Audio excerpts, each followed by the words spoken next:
كما شفتوا هاد يومين خرجوا مظاهرات واحتجاجات من طرف الشباب المغربي اللي معروفين بالجنزي باش يطالبوا بالاصلاح ديال التعليم والصحه واسقاط الفساد، وهذا الشيء بعد ما تفاقمت الاوضاع خصوصا في السبيطارات اللي الحاله ديالها كارثيه في هذه البلاد. هاد المحتجين خرجوا بطريقه سلميه باش يعبروا على السخط ديالهم وكيمارسوا الحق ديالهم في التظاهر اللي كيكفلوا بالدستور المغربي. ولكن كيفاش تم الرد عليهم؟ واش خرج شي مسؤول وعطى تبريرات وحاول يهدئ الاوضاع وعطانا وعود بالاصلاح والتجديد؟ طبعا لا. في بلاد المونديال اللغه الرسميه باش تجاوب حريه التعبير هي الزرواطه والقمع، وتصيفط رجال الامن باش يمارسوا التخويف والترهيب على المواطنين اللي خارجين يحتجوا بسلميه. وهادشي اللي شفنا في هذه الموجه الواسعه ديال الاعتقالات، شباب مثقف وقاري بالشواهد ديالو كيتم اعتقاله ورميه في الجيور لانه فقط بغى سبيطار فين يداوى ولا مدرسه فين يقرا. هذه هي الاسباب علاش ناضت هذه الاحتجاجات، وهادشي علاش الشباب المغربي قرر يبدا ثوره ضد الفساد.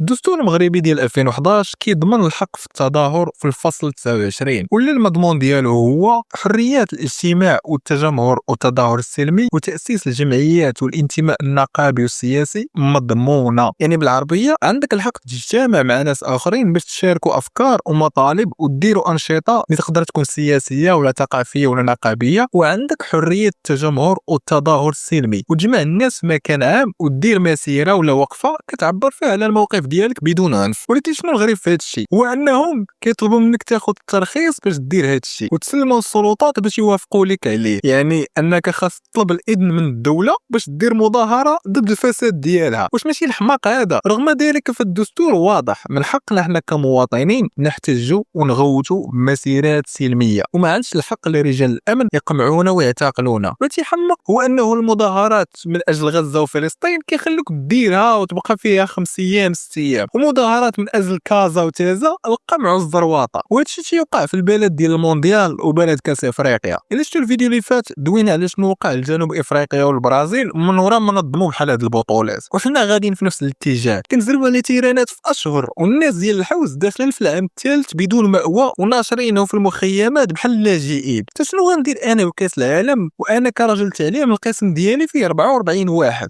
وفيه طاولات ديال هاد الامويين والجهيزات ديال ما قبل التاريخ؟ كيفاش بغيتي الوليدات يقراو ويوليو شباب المستقبل وهو قاري في قسم مطرطق بنادم بحال الحبس ديال سيد نايف في سوريا؟ ما تديروا التيران ما عرفتش شحال ساوى المليار ومسكين باغي يداوي على شي حاجه اللي بسيطه في الصحه ما يقدرش، ما عندوش امكانيات. حرام، لا حول ولا قوه الا بالله. وراه بصح راه الصحه اولا. شنو غادي ندير انا بهاله المغاربه سبوعه ورجاله وبونومون الضحكه وانا عندي سبيطار كتدخل لي صحيح كتخرج مريض، وكتجي شاد الصف مع 7 الصباح والطبيب السيمانه كامله ما كاينش، وكتقول ليه فيا المرض كيقول لك سير طلع للرباط دير التحاليل. كاينش اللي يخرج على الشعب المغربي قد الحكومه ديال عزيز خنوش هو في الاولويه واحد التجمع الوطني الاحرار.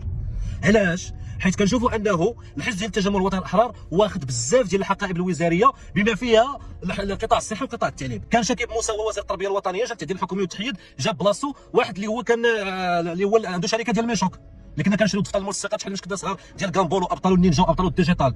واش ابطال النينجا وابطال الديجيتال هما اللي غادي يصلحوا لنا المشاكل ديال التعليم؟ وراه هادشي اللي كنقولوا ديما، اللي شادين المناصب والبرلمان راه غير الشياب اللي فايتين 60 عام من عهد محمد الخامس وهما كيتوارثوا الحقائب والمناصب. واش وزير التعليم ما عنده حتى علاقه بالتعليم وكتسنى الاصلاحات وكتسنى منه صوب لك منظومه تعليميه ناجحه؟ راه غير كتحلم. راه هذوك رجال الاعمال اللي داروا الثروه ديالهم في زمن الغفله شادين المناصب وما فاهمينش معاناه الشباب، حيت هما باقيين في هذا القديم ديال العصا والقمع والغميق. ويسحب لهم راه باقي الجيل ديالنا هو ديال والدينا اللي كانوا مساكن عايشين باش ما كان. نساو ان هذا الجيل راه الصغير فيهم يقرك العجب. الشوارع تشتعل من جديد.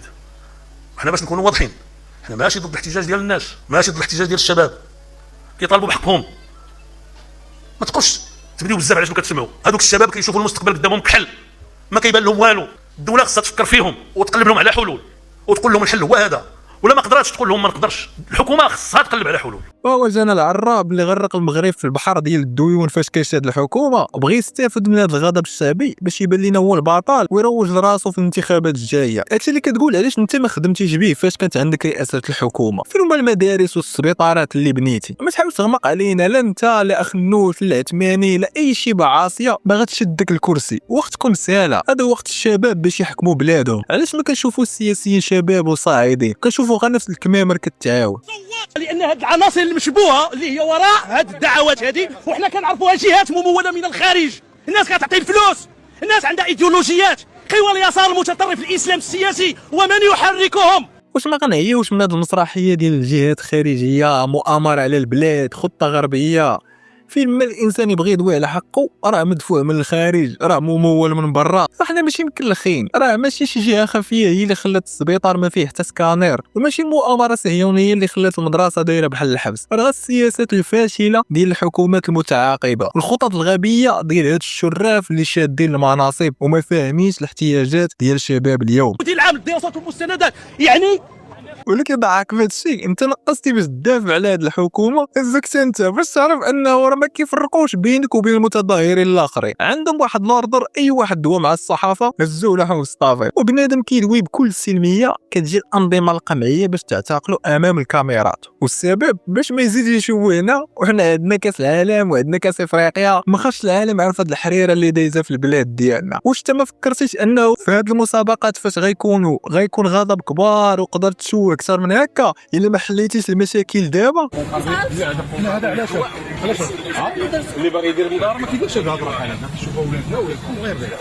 راه بغض النظر على شنو كاتبه هاد الدريه راه عندها الصح. واش بنادم ساخط بغيتي يكتب لك الطلب الاندلسي تخلي بنادم يعبر كيما بغا ويقول اللي بغا، ما حدو كيتظاهر بكل سلميه من حقه يقول اللي بغا. سير شوف اوروبا، سير شوف الميريكان، الناس فاش كيتظاهروا كيهزوا لافتات راه كيقولوا هضره كبار من هكا. والسيستيم اللي داوي عليه راه باين شكون المقصود، راه باين ان الحكومه والبرلمان والاحزاب والنصابه والشفاره اللي خاصهم المحاسبه. والغريب في هذه الازمه هو الغياب ديال هاد المؤثرين والناس اللي عندهم مئات الالاف ديال المتابعين ساكتين على المعاناه ديال ولاد الشعب، كيخرجوا غير في الاشهارات والفلوس. اما ملي كتكون البلاد محتاجه صوت الحق كيتخباو. واش ما عارفينش ان هذا الصمت هو خيانه للثقه ديال المتابعين؟ وفين هما هذوك اللي فارعين راسنا بالسطوريات؟ وفين هما من معاناه الشعب ويزيدوا ينشروا القضيه ديالو ولا خايفين من البزوله ديال الدعم تقطع؟ وهاد شفتي فين لما خلاتش شي فضيحه ما دارت عليها فيديو، مالا ساكته وغابر ريها الحس. ديك هي قناه الشعب. فين هما الفيديوهات؟ فين هي التغطيات الاحتجاجات؟ فين هو رصد الاحداث،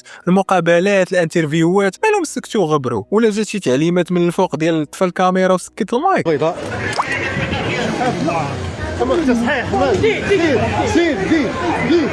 تشوف لي السيد غاديز تقرص منه رجل الامن قال لي انت صحيح زعما ما خفتيش منا، حنا راه عندنا الزراوط والمينوطات، وعلى هذا الحساب صحاب لاصال الشوفير خصهم يردوا البال، راه ممكن يطلعوك في الصافي حتى بنتي لهم صحيح. مات الحمار هلم هلم نشد الوطن لقد صرخت في عروقنا الدماء نموت نموت ويحيا الوطن حماة الحمى يا حماة الحمى هلم هلم لمجد الوطن. هادشي اللي كان في هذا الفيديو. كنتمنى نكون درت الجزء ديالي من النضال ديال الشعب، كنتمنى نكون ساندتو ودافعت على القضيه ديالو بالطريقه اللي كتستحق. كان معكم عماد كوجي، نتلاقاو في الفيديو الجاي.